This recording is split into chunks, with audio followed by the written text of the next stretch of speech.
Eu quero falar com vocês hoje, nesse dia 21 de abril, Tiradentes. Aliás, uma quinta-feira belíssima em Porto Alegre, sol forte, céu azul, temperatura amena, típica de outono aqui. Outono, como já disse para vocês, é a estação mais bela de Porto Alegre. Porto Alegre é uma cidade de 1,5 milhão de habitantes e se debruça sobre o Lago Guaíba, tratado também como Rio Guaíba. Há uma discussão sobre isso aí. Mas o fato é que é um lago, né? Sobre ele desaguam 5 rios. Bom, belo de um dia em Porto Alegre. Mas hoje eu quero falar com vocês sobre esse julgamento ocorrido ontem no Supremo Tribunal Federal, que condenou o deputado federal Daniel Silveira a 8 anos de cadeia, cassou os direitos políticos dele e também o seu mandato. Muita gente tem me perguntado, e agora? E o day after, como é que fica, né? Eu conversei com vários parlamentares aqui do Rio Grande do Sul. Hoje de manhã conversei com o senador Lazier Martins, com o deputado Bibo Nunes, com o deputado Eric Lins, justamente sobre todas essas questões. E acompanhei, claro, todo o julgamento. Me deu o trabalho de ouvir aqueles ministros intragáveis do Supremo Tribunal Federal. E fiquei perplexo, como vocês todos devem ter ficado também, com o voto do ministro indicado pelo Bolsonaro, André Mendonça. Um voto terrivelmente traiçoeiro, né?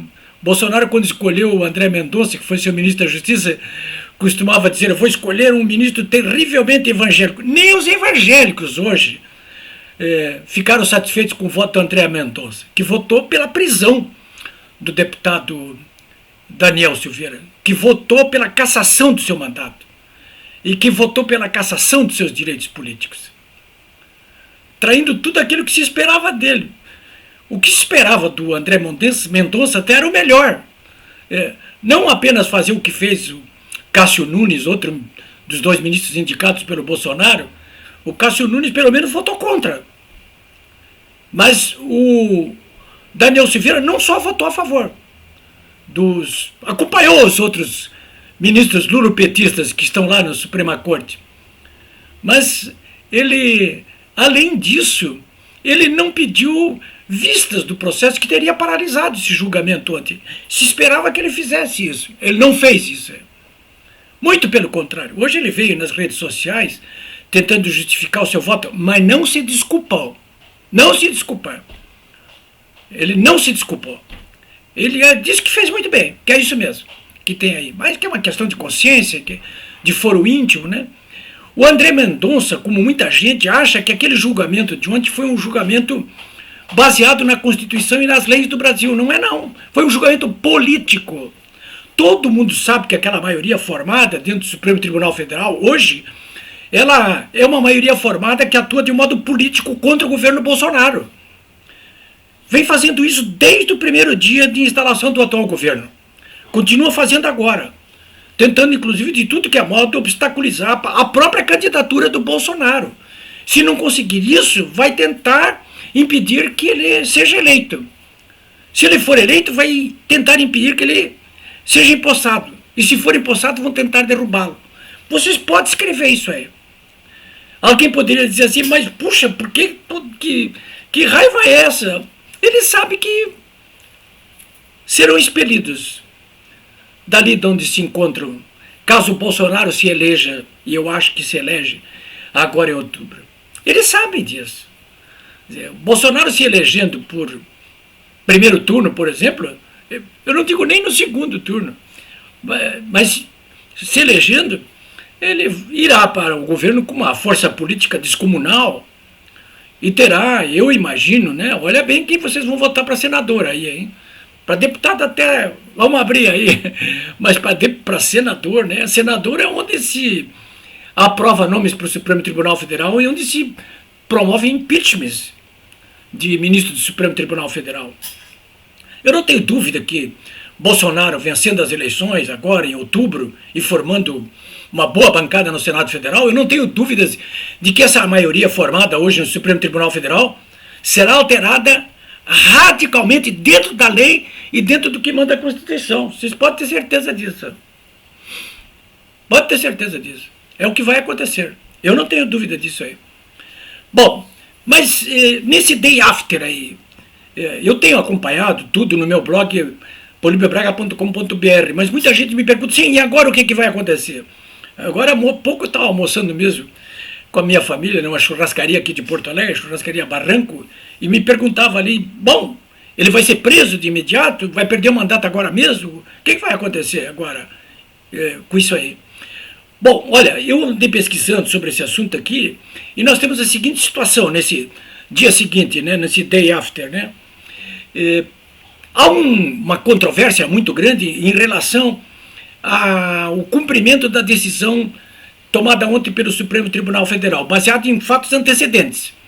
O que tem acontecido ao longo do tempo aqui, quando passa em julgado a condenação criminal de um parlamentar?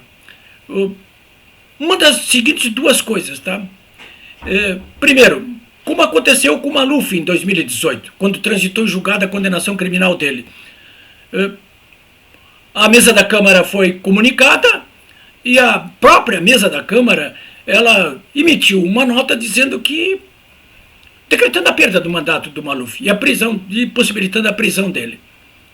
Isso em 2018.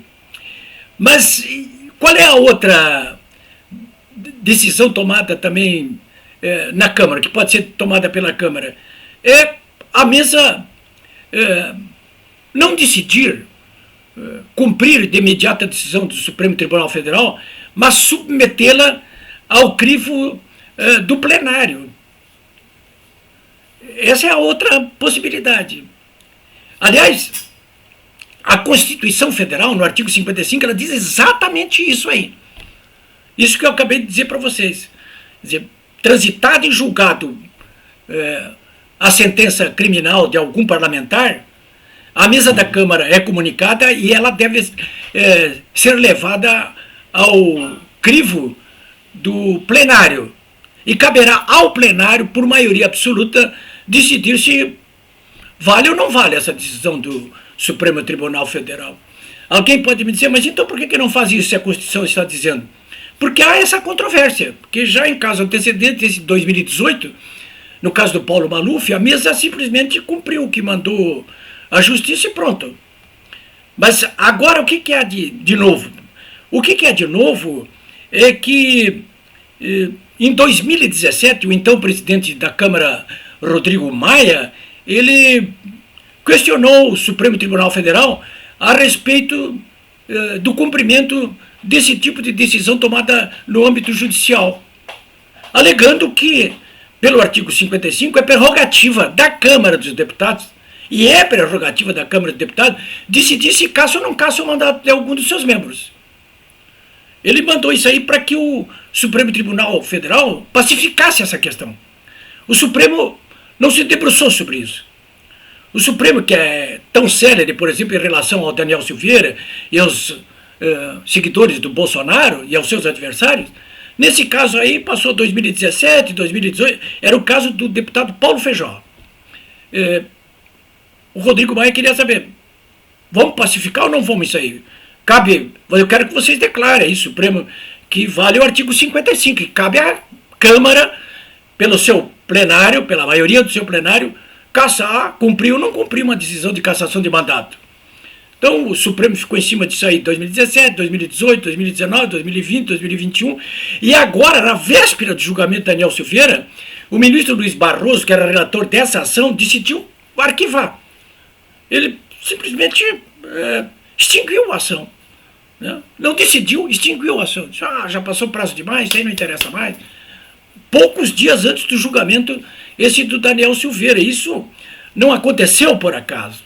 Né? Não aconteceu por acaso. Mas então o que tem de novo? O que tem de novo é que, vocês podem até não acreditar, mas eu estava lendo hoje o Estadão, e ali há a informação de que no mesmo dia do julgamento do Daniel Silveira, o presidente da Câmara, Arthur Lira, pediu reconsideração dessa posição do Barroso em relação a esse caso da ação proposta pelo Rodrigo Maia, no caso do Paulo Feijó, do deputado Paulo Feijó. Pediu essa reconsideração, sob as mesmas alegações, ou seja, de que o Supremo não pode usurpar prerrogativas constitucionais da Câmara dos Deputados e decidir pela cassação de um parlamentar, pela cassação do seu mandato. Então, essa questão está ali agora, está sob júdice isso aí. Ou seja, o Arthur Lira, o presidente da Câmara, para ser consequente com o que acabou de protocolar no Supremo Tribunal Federal, fez isso ontem, no mesmo dia em que estava sendo julgado Daniel Silveira. Não sabia nem o resultado ainda, mas já era possível supor qual seria o resultado. Então, a meu juízo, o Arthur Lira, para ser consequente com esse recurso que ele encaminhou ontem ao Supremo Tribunal Federal, para pacificar essa questão da prerrogativa constitucional da Câmara em relação à cassação de seus membros, ele terá que garantir o mandato do deputado Daniel Silveira, impedir a sua prisão, impedir que ele perca os direitos políticos, né? Porque o Daniel Silveira, inclusive, é candidato ao Senado no Rio de Janeiro. Hoje já, diante da iminência da perda do mandato, a própria esposa do Daniel Silveira, que é advogada, já se lançou como candidato, caso ele seja cassado realmente, né? Mas então temos essa questão aí. Então, a primeira leitura que eu faço nesse day after, do que pode acontecer com o Daniel Silveira, é essa aí, né? A coisa está já num patamar mais acima, já está lá num dos poderes da República, no Legislativo, e o Legislativo já colocou a questão na mão ontem do Supremo Tribunal Federal, dizendo, olha aqui, ó, tem que cumprir o artigo 55 Supremo. Não se metam de pata ganso, vocês não podem, por conta própria, decretar a prisão de um parlamentar, e nós não vamos cumprir isso aí. Primeiro isso aí, a não ser que a maioria da Câmara aprove essa decisão tomada pelo Supremo Tribunal Federal. Vocês sabem que há poucos meses atrás o plenário da Câmara, por ampla maioria, permitiu que o Supremo julgasse o Daniel Silveira, né? Então, não se sabe ainda o que, mas muita gente já revisou essa posição aí. Eu mesmo já falei com vários parlamentares aqui do Rio Grande do Sul que revisaram essa posição. Então, primeiro temos essa narrativa aí, essa questão. A segunda, que me parece uma hipótese bem mais remota, é essa declaração feita hoje pela deputada Carla Zambelli, que proporá uma anistia ampla, geral e restrita para todo mundo que foi condenado por questões políticas, por crimes de opinião no Brasil, né? Isso aí é uma possibilidade, mas a Câmara teria e o Senado teriam que estar muito dispostos a fazer isso aí. É possível, isso é possível do ponto de vista parlamentar, do ponto de vista legal, claro que isso é possível, né? E a terceira, que seria uma hipótese que eu levantei, inclusive hoje no meu blog, pulibraga.com.br, seria o deputado, se visse realmente na iminência de ser preso, pedir asilo político, uma embaixada, por exemplo, na embaixada da Rússia, né? Nós já temos outros brasileiros perseguidos pelo Supremo Tribunal Federal que estão exilados, né? O caso do jornalista Alan dos Santos, que está exilado nos Estados Unidos aí por perseguição movida aqui internamente pelo próprio Supremo Tribunal Federal, né? Claro que essa decisão tomada ontem no âmbito do Supremo Tribunal Federal permite algum tipo de recurso por parte dos advogados do Daniel Silveira, mas seria chicana, né? Pode apor, por exemplo, embargos de declaração, mas o próprio Alexandre de Moraes já impôs multas pesadíssimas no advogado do Daniel Silveira, aí, porque acha que ele está fazendo chicanas. Aí. O pessoal do PT pode usar de chicana quanto quiser e conseguir a libertação do Lula, inclusive, conseguir dessa forma. Mas o pessoal do Daniel Silveira não pode, né, fazer esse tipo aí. Mas, enfim, olha, é um caso já decidido em última instância, né? Quer dizer, a decisão terá que ser, eu acho também, do ponto de vista político, né? As reações políticas hoje, nessa quinta-feira, foram iradas contra essa decisão do Supremo Tribunal Federal, que já se esperava, sinceramente já se esperava, né? Nós temos 11 ministros ali, 9 são da turma do lulopetismo, né? Está em oposição franca, praticamente se arvorando num partido político contra o governo Bolsonaro, né? Mas eu quero fazer 3 outros registros rápidos aqui para vocês também, a fim de ilustrar, inclusive, toda essa situação aí. Tem muita gente, eu vejo, inclusive, jornalistas, juristas, que colocam essa questão toda da seguinte forma: isso aí é culpa exclusiva do Supremo Tribunal Federal e o protagonista disso é o Alexandre Moraes. Olha, eu quero lembrar a vocês que tem mais 2 outros culpados nisso aí. Primeiro, essa ação penal aí, que leva o número 1044, ela foi proposta pela Procuradoria-Geral da República, pelo Ministério Público Federal. Portanto, a responsabilidade é do chefe da Procuradoria-Geral da República, o senhor Rodrigo Aras. Não me interessa se foi um procurador nomeado ou não, escolhido a dedo pelo Alexandre de Moraes, mas o fato é que ele é o chefe da PGR. E partiu dali a denúncia contra o Daniel Silveira, acolhida de imediato pelo relator do caso, o Alexandre de Moraes. Mas foi o PGR que propôs essa ação, que não teria nem iniciado se não fosse essa denúncia feita pela Procuradoria-Geral da República, né? E o outro é essa maioria formada dentro da Câmara dos Deputados que aprovou o início desse processo. Tem que ver quem foram esses deputados que votaram a favor do julgamento do deputado Daniel Silveira. Então fique bem registrado isso aí. Não temos apenas ali um culpado nessa história toda aí, portanto, o Supremo Tribunal Federal, Alexandre de Moraes, mas também o Rodrigo Aras, da PGR, que promoveu a denúncia e cuja vice-procuradora, inclusive, ontem esteve nessa sessão e defendeu a prisão do Daniel Silveira. Ela esteve lá, com aquele trocando, inclusive, sorrisozinho ali com o ministro Alexandre de Moraes, quando ela mesma leu ali os insultos do Alexandre de Moraes contra o Alexandre do Daniel Silveira contra o Alexandre de Moraes, chamando ele de cabeça de ovo. Ficaram dando risadinha ali, um julgamento sério daquele tipo ali. Então, é isso aí. E os deputados que votaram a favor do início desse julgamento. Por fim, eu quero lembrar a vocês que o deputado Daniel Silveira, do ponto de vista constitucional, ele não poderia nem estar sendo julgado pelo Supremo Tribunal Federal, e nem por juizado nenhum, porque a Constituição é muito clara a respeito da imunidade parlamentar. Não vou nem entrar em detalhes aqui com vocês, mas é ampla. Os parlamentares, eles têm imunidade parlamentar por quaisquer opiniões, de modo que ele não poderia nem estar sendo processado. Em caso de calúnia, injúria e difamação, ora, para isso tem um Código Penal, que pode ser acionado aí, né? E no caso dos parlamentares, apenas quando for um caso de flagrante delito, né?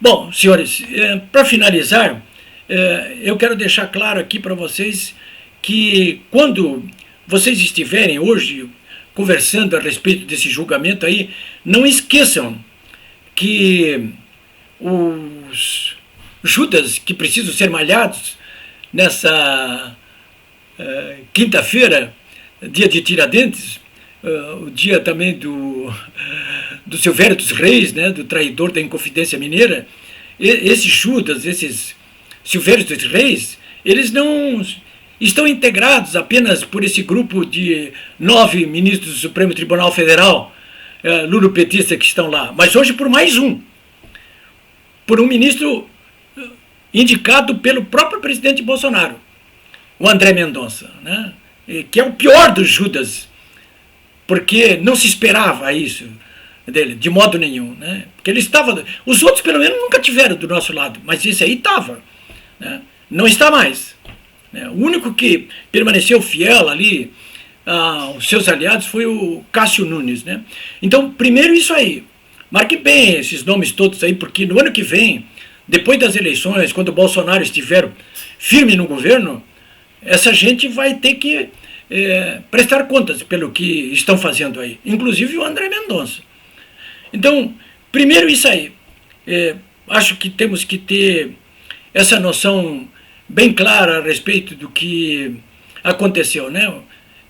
Isso aí, não tenho dúvida a respeito do que nós devemos fazer aí.